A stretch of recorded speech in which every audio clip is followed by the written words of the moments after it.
I'm Carrie. And we are Paranormal Chicks. Sinister Sightings 74. All right, you want to just jump in? Let's do it. Also, pardon my stuffy nose. You don't sound bad. I hear it, though. Hey, ladies. Love you. Love the show. You are amazing and hilarious. It's an extra bonus that you live about 45 minutes from where I went to high school. The laughter and accents always miss the good old days a little, especially the riding around in my friend's grandma's minivan, chain smoking and singing bad 80s and 90s music as we drove the 30 minutes minimum to get Blockbuster as kids. Oh my gosh, yes. We used Pringles cans for ashtrays and Febreze the shit out of that van after every joyride, as if that would cover the smell of 4 to 5 teen girls and guys having way too much fun doing a whole lot of nothing kind of days. Did you ever hear of stories that people would like smoke in their rooms when they were young, like teenagers? And then I would be like, how do your parents not smell it? And they would be like, oh, I just have a bowl of mustard and it like sucks up the smell. And I was like, what? What? Yes, people used to say that like they would have mustard out and that would like get rid of the smell. No. But has anybody ever heard that? Okay. Like many beautiful creepsters, I have a lot of stories on deck to share. I could not for the life of me figure out which one to send in first, so I figured, fuck it. I'll start from the beginning. Like many scary stories, that brings us back to early childhood. For anonymity purposes, we'll say my brother's name is Kyle. Kyle and I were super close as kids, and still are as adults. Our parents were busy with work once we were both in school, and Mom went back to work from being a stay-at-home mom. There were plenty of mornings before school and afternoon antics we'd get into, and we had entirely too much time on our hands to stay out of trouble entirely. We lived in a suburb in the Midwest, and the house we lived in wasn't very old. Regardless, there were rumors in the neighborhood that, for some unknown reason, the guy who had the house before us hid thousands of dollars somewhere in the house before he up and died one day. I have no idea where this story came from or why the fuck old bro would stuff cash money somewhere in the foundation, walls, or some such shit. But I digress. This was the rumor, and so of course my brother and I were determined to find it. I mean, a legit treasure hunt for 2 kids growing up in the 90s? Fuck yes, please. Very Goonies of y'all. Yes. Our search often led to the basement, which was almost fully furnished and was often our headquarters for all kinds of make-believe games and shit. I don't remember being frightened of the basement, but the goddamn laundry room was not my jam, but spelled G-A-T, damn. It didn't help that at the far side of the door of the laundry room, my dad had a flashlight and a drill, I think, on a wall charger.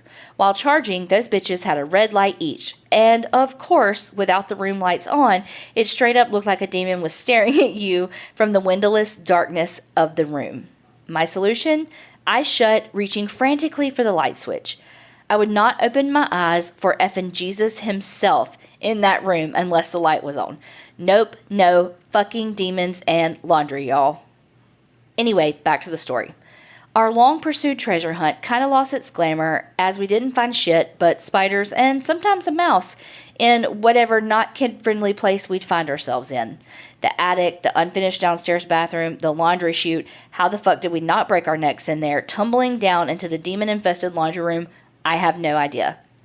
And any closet in the house. But there was one more spot we'd not checked. The garage and the attached screen patio there. My memory is hazy here. I was like 7 and my brother was 9. All I recall is the look on my brother's face when we had accidentally broken a glass window that appeared to lead to nowhere. It was literally this old-ass glass window in the wall of the garage. I assumed it was just closed in when someone added the screened-in patio to the other side, but what lazy motherfucker would just be like, meh, fuck it. We'll build a partial wall over there. It's fine. The only reason we even saw it in the first place is because the same lazy motherfucker that had done such a shit job, the drywall was fucking falling off the frame. So we see this weird window in the partial drywall between the garage and the screened-in patio, and of course, go to check it out. I do remember how weird it looked because somehow the dust had gathered on the panes to reveal what looked like handprints. It seemed like the moment my brother touched the glass, that shit shattered. I don't know why or really how, but that shit broke, and we both probably fear farted, not only because it was abrupt and shocking, but knowing that our dad would probably be pissed when he found it. Answer, swear a solemn oath to never speak of it. Our story was short and simple. We sure shit didn't know how that window broke, what window, we didn't even see a window, why is there a window in the wall, etc. The next morning we were getting ready for school. Yes, back in the 90s, kids as young as us were actually allowed to take care of ourselves and get our asses to school. And my brother was super freaked out. He told me that the night before he had been woken up by the sound of something scratching against his bedroom door. No. He thought it was my cat, but that didn't make any sense because he knew she'd be with me. So he got up and opened the door. Nothing was there. My brother, who is one of the most nonchalant people I've ever known, of course shrugged it off and went back to bed. But he left his door slightly open this time. A couple of minutes later, he heard a similar scratching sound. He rolled over to look, and there, peering around the edge of the door, was this fucking gremlin-looking thing. No. Mm-mm. He said it was small, had large ears that poked out from both sides of his football-shaped head. His little hands had claws on them that were clenching the door's edge, and he had a little tiny mouth that was full of jagged, tiny teeth. Ooh. And his eyes were red. Kyle stared at it, and the creature darted back behind the door. It then popped its head back in, then out again. It was doing this more rapidly each time, making his red eyes appear brighter and bigger. There was a screech like nails on a chalkboard, and then it was gone. I have no idea how Kyle slept that night, and I imagine I first thought he was just trying to scare me or something. I mean, this is the kid that told me he saw Rudolph flying through the damn sky like a year before, after he found out the truth about Santa and played into the age-old epic lie parents and family tell kids about the extra-large pizza guy in the red suit who likes cookies and brought you shit. Shortly after the incident with the gremlin, not sure what else to call it, my brother moved from his bedroom upstairs to the bedroom in the basement. The bathroom down there was done by then, and for whatever reason, maybe because of the gremlin, Kyle asked to move his room down there. Boy clearly did not know demons and laundry, but he'd soon find out. Kyle lived in the basement bedroom for about a year before we moved from that house. In that time, he had several experiences that he can still talk about and recall clearly to this day. The one that always freaked me out the most was when he was woken by something bumping his bed. He slept on the top bunk of the bed, and that shit felt rickety as fuck anytime someone on the lower bunk did anything but hold completely still. The bunk shook again a moment later, as if someone was climbing up the ladder to his bed. He didn't want to jump down and go running, as I sure as fuck would have, because the jump was too high, and he couldn't use the ladder because something else was clearly using it. His solution to the problem? The universal solution to all scary shit at night: pull the covers up over his head. He said he was still after that until he felt the mattress dip slightly near the ladder, as if someone either sat on it or otherwise climbed onto the bed itself. No. Oh my gosh. He felt pressure on the blankets like someone was pulling them from the end of the bed. Boy did not even move. He was so freaked out he could barely breathe. Kyle, something said, a raspy whisper in the dark that somehow sounded like it came from right next to his ear. That did it. Kyle threw the blankets off of himself to face whatever it was on his bed. Crazy bastard. Nothing was there. Oh my gosh. By this time, he was starting to feel pretty damn nuts. We'd both seen objects move in his room throughout that year, small things that we could brush off as somehow being moved due to the heater coming on, or we accidentally knocked the shelf, or something that caused a domino effect. These methods to reason away weird shit worked most of the time, except when his Mickey Mouse alarm clock started randomly going off. I can still hear that bastard's annoying-ass voice. A tune would play and Mickey would say, "Good morning, wake up, wake up." You like him. And it would repeat itself until you hit one of the buttons on the front. So when the alarm clock first went off at random, we were in the living room area of the basement, probably watching Power Rangers or some shit. We looked at each other while Mickey was going to town with his annoying-ass song in my brother's bedroom. I sure as fuck was not going in there alone, cause sis ain't about all that. But I did follow Kyle to the room to see what the fuck was going on. The moment he switched on the light, Mickey shut the fuck up. Oh, shit. I stayed at the doorframe, cause reasons, and Kyle went into the room and picked up the clock to examine it. It seemed fine. He set it back down and came back to the door when the alarm went off again. Only this time, it sounded like Mickey had passed puberty and had a slower, deeper voice. Kyle turned and snatched the alarm clock off the dresser, flipped it over, and switched it off entirely. The singing stopped. But as he was about to put it back on the dresser, it started up again. Oh my gosh. The voice was even stranger this time, slower, and beginning to sound like its voice was coming through static. Kyle turned it on and off a couple of times with no success in shutting the thing up. He finally yanked out the batteries and Demon Mickey went silent. I don't think Kyle ever put batteries back in that thing. I know I sure as fuck wouldn't have. Me either. I would have buried that shit in the backyard or something. Fuck that. That same night, he was woken up hearing his name being called. He thought it was our mom's voice, so he sat up in bed and called back to her. No response. Then his name came from outside his bedroom door. Kyle tossed the covers off of him, climbed down the bunk's ladder, and opened the door to go out to the living room of the basement to answer our mom. So he thought. He walked all the way to the stairs in the dark when he looked up the stairs and saw the basement door was closed. Nothing was out of place, and Mom was nowhere to be seen or heard.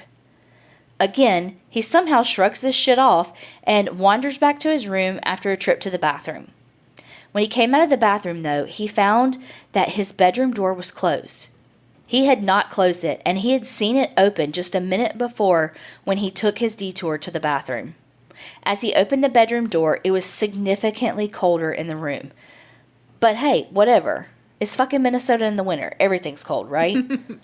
But then Kyle was climbing back into his bunk when he saw that the sheets and the blankets were all folded neatly at the end of his bed. Fuck that. Kyle moved back upstairs the next day, and we moved out of the house not long after. As we creepsters would expect, this was not the end of the strange incidents. However, that's the end of this story. I'll write back soon with the next in line. That one involves my dad, who was a homicide detective for most of my childhood, which is fucked up enough as it is, but add in when I, again around 7-ish at the time, started dreaming about cases he was working on. Fucked up exploded into, oh fuck no.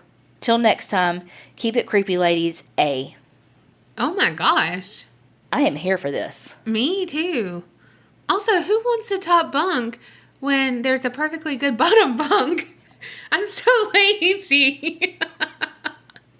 Well, this bitch, when we were in college, made me sleep on the top bunk. You have longer legs. It's easier. You're smaller. That's logistics. That's lazy. And I am. I didn't want to climb there. I'd be like, oh my God, remember the girl that lived underneath us? Because I would be studying on the top bunk and just, incoming, and drop my textbooks. And she was like, what do y'all do? Like, drop your textbooks from the top bunk? And we were like, yes. That's exactly what I do. They're like, you know, the ceiling and the walls are like made of cement. Like, how can she hear you? Well. Hey, Donna and Carrie. My name is Amber. I'm from Oregon, but now calling Washington State my home.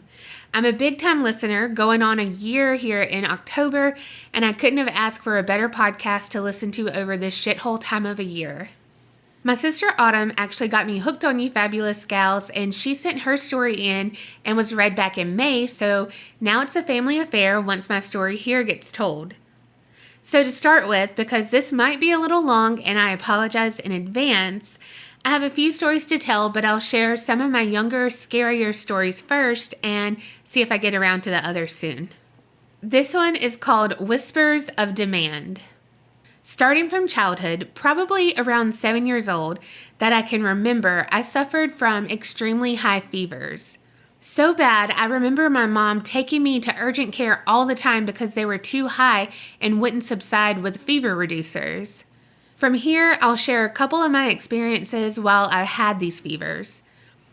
I know fevers can cause all sorts of hallucinations, but being this young and hearing the same kind of experiences from others over the years, I wonder if it was something else. I'm Native American, so there are beliefs that I could go on that refer to this kind of happening, but that freaked me out even more, so I'll cut it short and just get to what happened. My mother was a single mother, so we, my sister and I, were always left alone for short periods of time. During this occurrence, I'm not sure where my sister was, probably staying over at a friend's. She's 6 years older than me, so she was always hanging out with her friends. My fever was high, and when I ran high like that, I always slept in my mom's bed, so of course she could watch over me. I remember her telling me she needed to run to the store to get me some more medicine and 7-Up. I remember being so sick I could barely lift my head up, but not wanting her to go, like deathly scared of her leaving me, but she had to. I can't tell you how long she was gone, but probably to the corner market and back, because all I remember is what happened until she got back. As she left, I knew not to open my eyes because everything else in the room would be ridiculously out of focus or disproportionate to what it really was, and it freaked me out. I remember just thinking, she will be back. Don't worry. Keep your eyes shut. Bless it. God. Right? Ugh. And when you're sick, all you want is your mama. Yes. Even as an adult. Yeah, I was going to say, even now. But then I started hearing whispering in my ears. At first, I couldn't really hear what they were saying, but as it got louder, I could hear what the whispers were saying.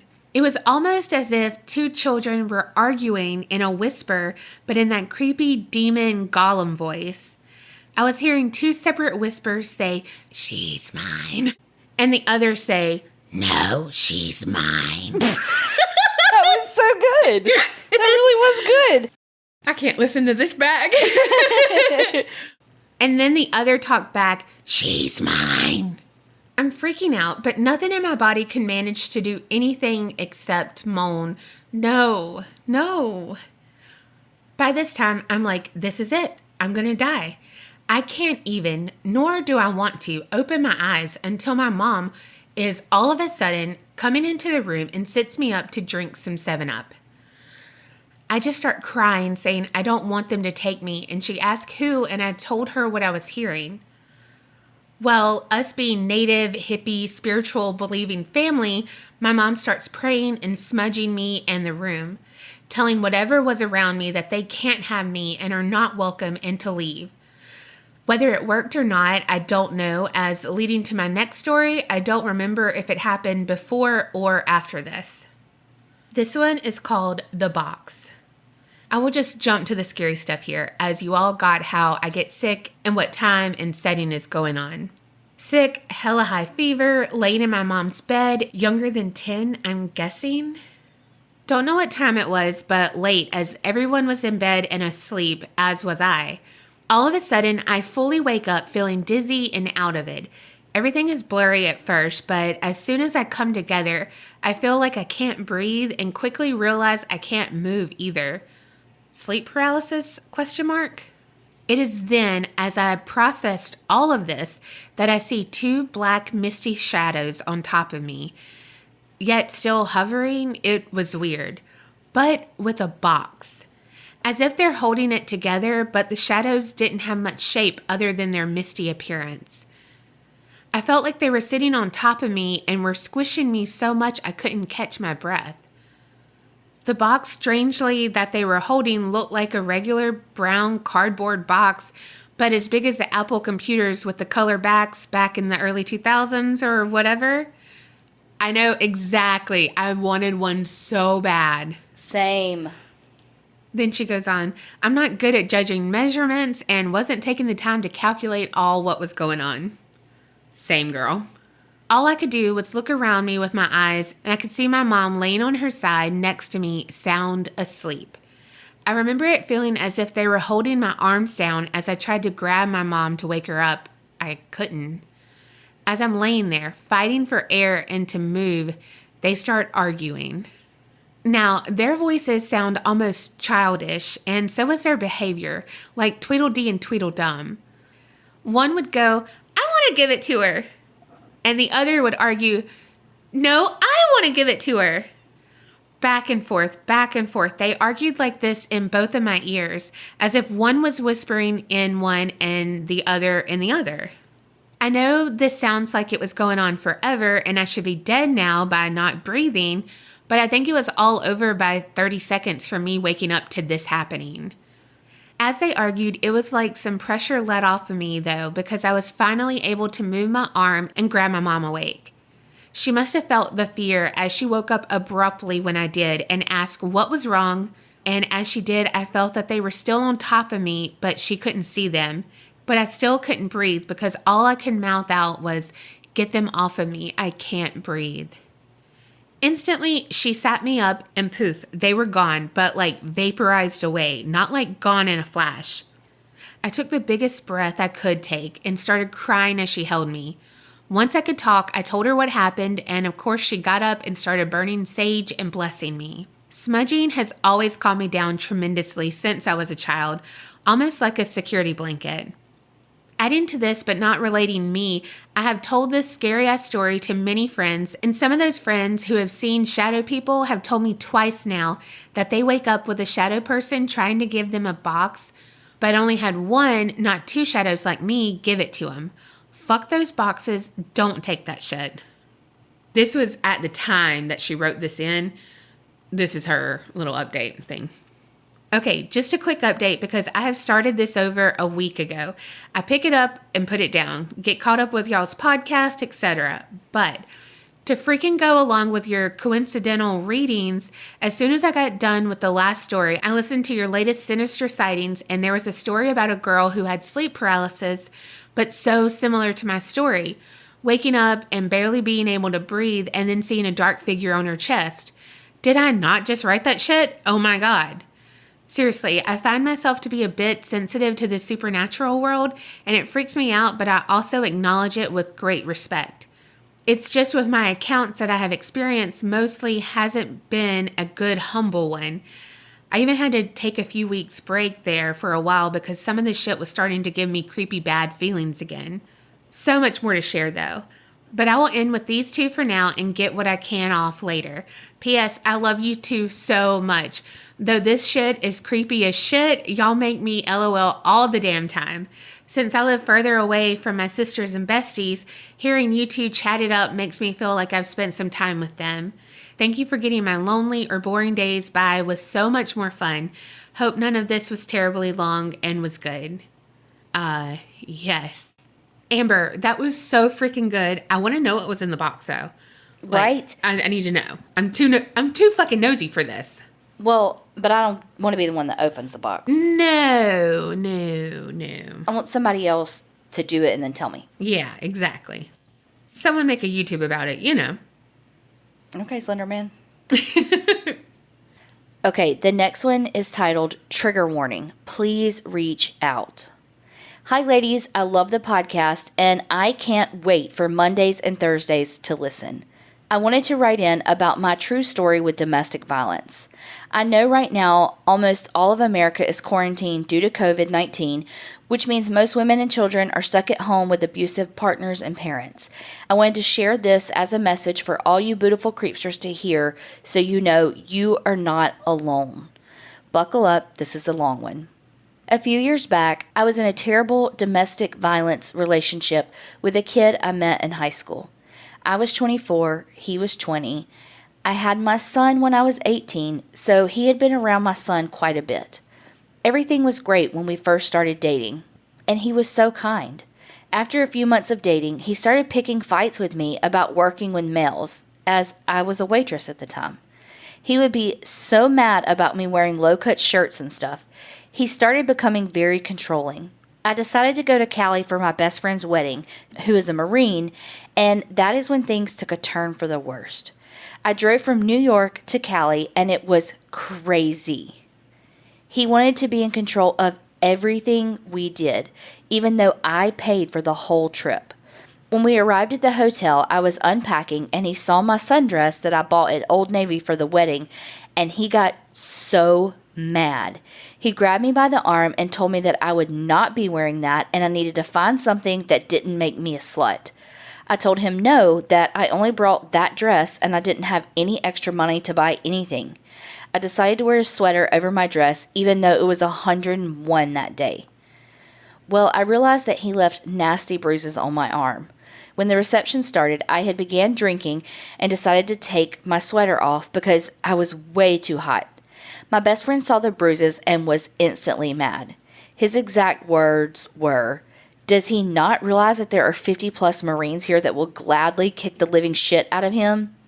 I told him not to worry and that it was nothing.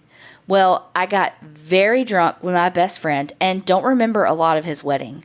The next morning, I woke up to a trashed room and I was completely naked. I was confused and I had marks on my wrists and ankles. Fast forward to 2 months down the road. I was spending the night at his house and he took my phone while I was sleeping and went through my contacts. He found an old guy I used to date a year or so back that's a cop. He went off. He pulled me by my hair off the bed and threw me down the basement stairs. He then proceeded to smash my phone and throw the remaining pieces at my head and tell me that he will kill me and bury me in his 100-acre tree farm and they will never find me. When he finally walked away, I ran out of the basement door and down his driveway, and I didn't stop running until I saw a car, at which point I started to walk. It's 2 a.m., and I live about 2 miles from his house. I finally got to my house, locked the doors, and woke my parents up, begging them to watch my room and make sure he didn't come back to the house. Yes, I was living with my parents for a bit after my son's father and I split up. My dad was furious, but I only said that we got into a fight and I wanted to come home and he wouldn't bring me. A few days later, he shows up. My son was young at the time and him and I were napping in the living room at about 3 p.m. when all of a sudden I was grabbed and he put his hand over my mouth and told me to be quiet as he pulled me into the bedroom. He then threw me across the room onto my bed and began choking me. I finally lifted my knee and got him in the groin and he got off of me and went to attack me, but I had the upper hand. I pinned him against the wall and he spit into my face, which made me release my hand and step back. At that point, he punched me in the jaw and I fell backwards and landed face first on my dresser, causing my nose to break and a black eye to form. Well, enough was enough. After he left my house, only because my mom came home from work early, I asked my mom to watch the boy while I went to file a restraining order. Looking back now, I wish I had called the police. I wrote the report and a few days later, I got a letter stating when court was. Well, my sister told my parents what happened, who told my brother, who is built and could probably kill this kid with his bare hands, and my brother was mad. Now, you ladies will probably love this because he is such a good brother. A few days later, this kid was coming out of Applebee's with his family, and my brother was walking in. My brother grabbed him by the shoulders and said, "Walk with me." My brother's friends were with him at the time, and this kid said, "Did you bring your gang to beat me up?" My brother said, "No, they're here for your protection because if I hit you, I'm not going to stop." Well, my brother did in fact hit him until his buddies pulled him off, causing him to have a black eye and broken nose. A few days later, we arrived in court and I was terrified. I had to tell the judge what happened to me and go over everything. The judge asked to see my phone that he damaged and the hospital records from my injury. I started bawling in the courtroom and felt like I couldn't breathe. His attorney tried to tell the judge that I was the one who was beating him. The judge called him to the front, and I will never forget this moment. He said, "Young man, I don't even want to call you a man because you are so pathetic. I want to tell you that any boy or man that puts his hands on a woman is the dirt below my boots.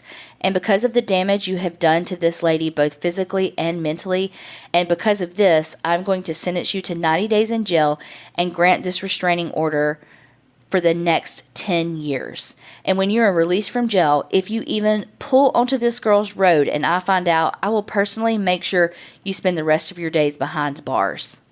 I started to cry. He turned around and looked at me while they were cuffing him and said, "You want to know why I didn't kill you that day? Because I didn't think it was fair for your son to see his whore mommy dead when he woke up. I fell to my knees. The judge was shocked. For the next year, until I got my fiancé, I barely slept. I was so afraid of him coming back to my house. I would not stay home alone, and even to this day, I'm terrified of being alone. I did find out 2 months later that when we went to Cali and I was passed out, he tied me up, raped me, and took pictures of me naked and tied up and was selling them online. I want this to be a message to anyone who is experiencing domestic violence. Please, please get help. Reach out to anyone. I will gladly call the police for you. Please don't wait until it's too late. Thank you again, ladies, for sharing, and stay safe and healthy. Love, Amy. Wow. I couldn't even comment through that because it was just so... Wow. Well, we're glad that you are safe and in a better place. Yes. I mean, violence is never the answer. And I cannot even imagine what people who are abused by their partners go through. I cannot even process it. So, yes, like Amy said, reach out for help. You are not alone. There are shelters and all kinds of things that can help you. Hello, my favorite creepers. I so love your podcast. I love listening to you both and look forward to every Monday for the first time in my life. I have so many stories to share with you, but I'm going to start with my dad, who passed away the day before his 78th birthday, May 15th, 2012. Though I definitely do not confess to be a medium, I can sometimes feel or hear things when I'm in that state right before you go to sleep. The first time I felt my dad was in my dreams. In my dream, I walked into my parents' house and it was all decorated for Christmas. My dad was sitting in a chair wearing a Santa hat. I gave him a big hug and told him I missed him. He said, "I miss you too." I woke up feeling his razor stubble on my face and still do every time I think of this. Soon after he died, my sisters and I had a medium come to my parents' house. When she walked in, she said that there was a male presence that was showing her all the work he had done on the house. My dad was a carpenter and added many rooms to our house and redid the whole kitchen many times, among many other projects. I think he was showing off as he was very proud of his work as well as his family. I'm the oldest of 9 and he loved us all very much. We sat with the medium in small groups and I went with my youngest sister and her friend. My dad kept saying things that applied to my sister. In my mind, I said, "What about me, Dad?" The medium looked at me and said my dad was not worried about me because I am most like him. The rest of my family took his death really hard. I know it is what it is and there's nothing I can do about it. He was sick for a really long time. I do miss him, but know I will see him again.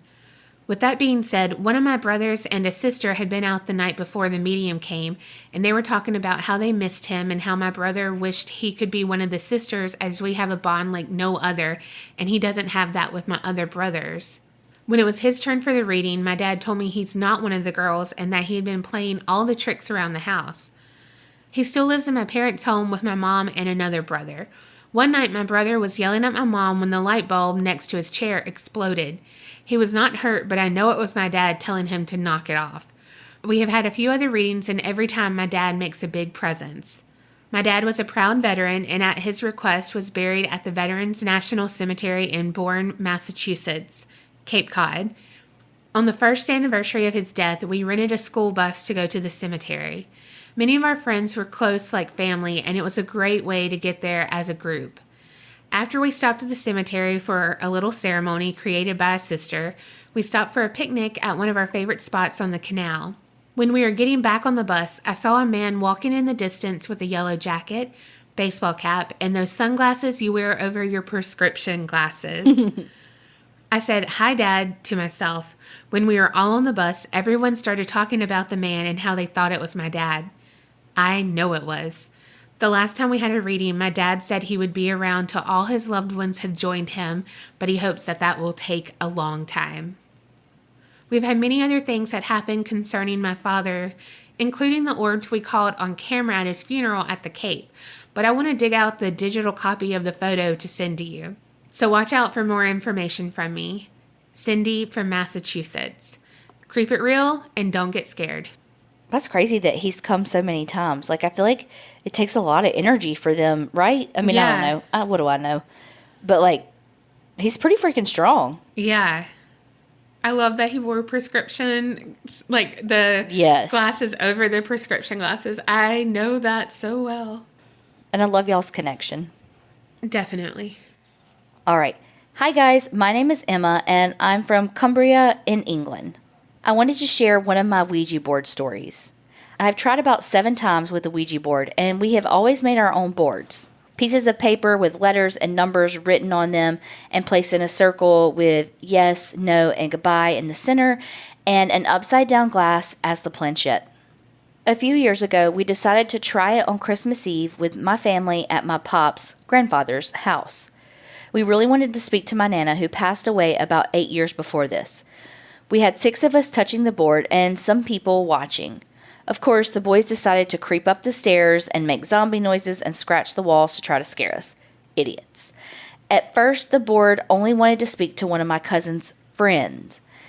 It even called her a nickname her dad's friend who had passed away used to call her. After an hour of this conversation, with us not hearing anything from our Nana, everyone started moving back downstairs, but myself, 2 of my cousins, and my mother, wanted to try one last time to speak to my Nana. My ma'am watched as the 3 of us placed our fingers on the glass and concentrated on my Nana. We asked if there was anyone there, and it moved to yes. It said it was our Nana, and then it spelled out my lovely 3, and we all got so emotional. We started crying and saying, "We love you, Nana, we miss you." Then it changed. The board started moving, and through our tears, it spelled out DOYOUFUCK.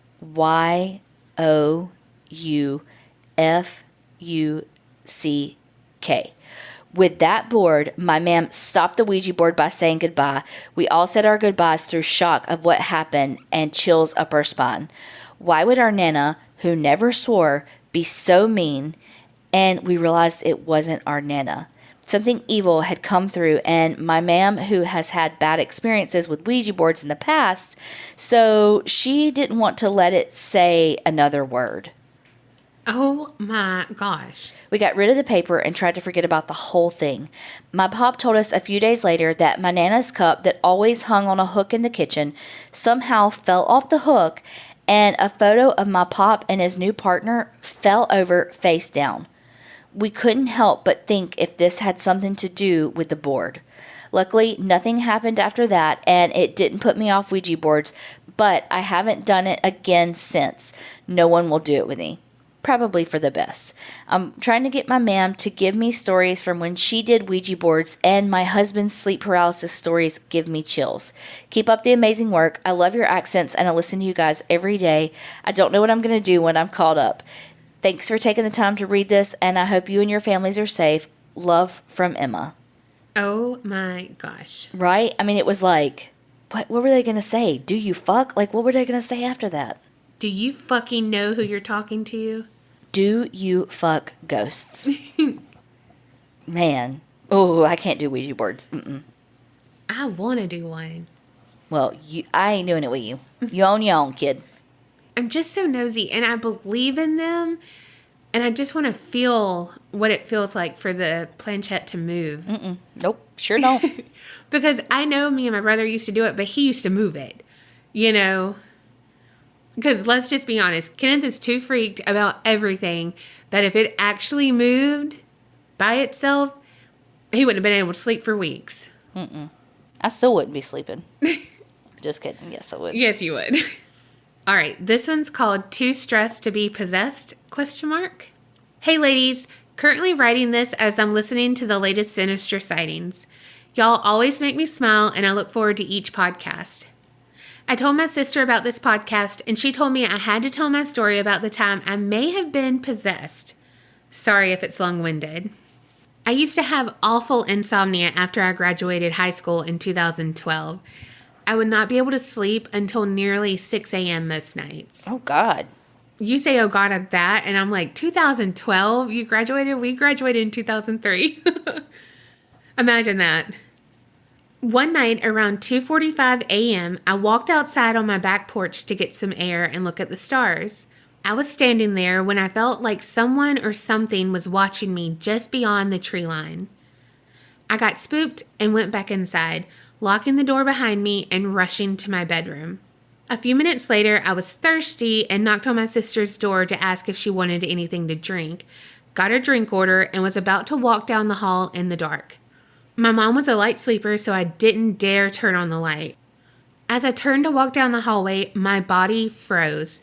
I felt as though someone was staring into me at the end of the hall. That's right, into me. The feeling passed for a second, so I basically quiet ran to the end of the hallway. And at the end of the hallway, picture it. To the left is the kitchen, and to the right opens into a living room. To my right, there was a 6-foot black figure standing in front of our living room window, inside the house. I fumbled for the light switch to see nothing there when it came on. I yanked the drinks out of the fridge and booked it to my sister's room, shakily handing her a drink and squeaking goodnight as I ran into my room, shutting the door. I had a bunk bed in my room, so I was on the top bunk, freaking out when there was a soft knock on my door. My sister came in asking if I felt that feeling that was in the house. I told her I did and asked that she sleep in my room for the night. She agreed, climbing up next to me. Now, this next part is from what she told me. I don't remember any of it. Sidebar, y'all must be personal pan pizzas if you both fit on a top bunk. Right, and again with the top bunks. Man, to not be lazy. That's amazing. What's that like? She said I turned super pale and that I started swaying, tapping the back of my head, saying pressure, pressure. She says that I then grabbed her hand hard and growled out the word pray. Oh my God. Ladies, we aren't religious girls at all, but she prayed in Jesus' name 8 times before the color came back to my face and that creepy feeling left. We haven't felt anything since, and we have both long since moved out. I hope the story gave y'all the chills like it gave me writing it all out again. Creep it real. Love from Arizona, Cece. P.S. I don't have any social media for my mental health or I would join your groups. Cece, thank you so much. And yeah, it gave me the creeps. Thank God she got into your room. Yes. Because if not, like, what would have happened? Okay, last one. This one's called Grandparents' House. For as long as I can remember, I always felt like I was not alone in my grandparents' house. But I was never scared by it, well, except for the first time. My first experience was when I was 5. I was staying the night and I was laying on the floor in the living room watching TV.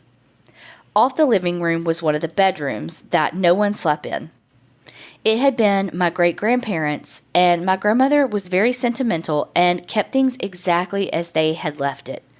I had been staying up watching a movie with them while laying on the floor, absolutely loving the way they spoiled me as grandparents often do. I remember getting tired and rolling over away from the light of the TV so I could nap on the floor when I looked into the bedroom. Looking at the big old bed, I saw a dark figure sit up. And even though I couldn't see any features, I somehow knew that they had turned to look at me. Oh my gosh. At first, I was frozen in fear, unable to look away or even move as I felt I had locked eyes with this figure sitting in the bed. The figure then stood up and walked across the room out of my sight towards a huge vanity that was in the corner. Once the figure was out of sight, I quick squeezed my eyes closed so tight as if that would somehow save me. The even more useless equivalent of pulling a blanket up over your head, I guess. Years later, I told my grandmother about it, and she told me not to worry about it, that the only people that were in the house were family and they would never hurt me, which I clearly remember my mother rolling her eyes over. As I got older and spent more time in the house, I experienced many more things, ranging from hearing people talking in the next room, walking into the room and finding it empty, to swearing I saw someone peeking around the doorframe at me. The most amazing experience I had was walking out of the bathroom and coming face to face with my great-grandmother. She had died 3 years before I was born, but I had been told over and over again that we were so alike that it would be impossible for me not to be her favorite person. I stood there shocked, staring at her for a moment before she simply smiled the biggest, warmest smile at me and then was gone. When I told my grandmother about it, she simply smiled and told me that it was proof she loved me. My grandfather passed away from leukemia when I was 13, and shortly after my grandmother started telling me how she would wake up in the middle of the night and talk to my grandfather. The rest of the family thought she was just having dreams, but I have the feeling that she was sensitive and she thought I was too. She began telling me about how different family members would visit her at night as well, as if it was something everyone experienced. I know a lot of people would write her off as crazy or just missing her husband or parents, but I believed her. I never had experiences of being visited, but anytime I was in the house, I had the same experiences of not being alone. She has since passed as well, but recently when I was having a really bad day, I was in my bedroom having a good cry when my grandmother's photo fell off the wall and dropped onto the bed in front of me. She was a very stubborn lady. I like to think it was her way of reminding me that I am just as stubborn as her. All of my life she had told people she wanted her house to go to me when she passed, but unfortunately when she did pass, my uncle decided he deserved the house more. He tried to live there for a while, but began telling family members about how windows would slam around him and how he felt he was unwanted in the house. He said he felt like my grandmother wanted him out of the house, and I can't help but think that's very true. In life, she was a short little woman, 5'2", and sharp-tongued when she wanted. She was not afraid to tell you how she felt, and I can't imagine that changing after she passed. Anyway, I thought you ladies might enjoy the story. I'm a huge fan of the show, and I think you two are hilarious together. Creep it real. Oh my gosh. Grandma's fucking no. Yes. And serves your uncle right. Right, that's the thing. Man, if it's someone's dying wish, fuck you. Yeah. Sorry, not, you know what I mean. Sorry about your uncle, but fuck you. Wow. These stories were so good tonight. And they still all had like a running theme. Every time. We love them so freaking much. Keep sending them in. You can email them to aparanormalchicks@gmail.com. Y'all, keep them coming. They never disappoint. I think y'all must get together and write all these together so you can create a thread. Right? Either way, we freaking love them, and we want y'all to remember. Creep it real. And don't get scared.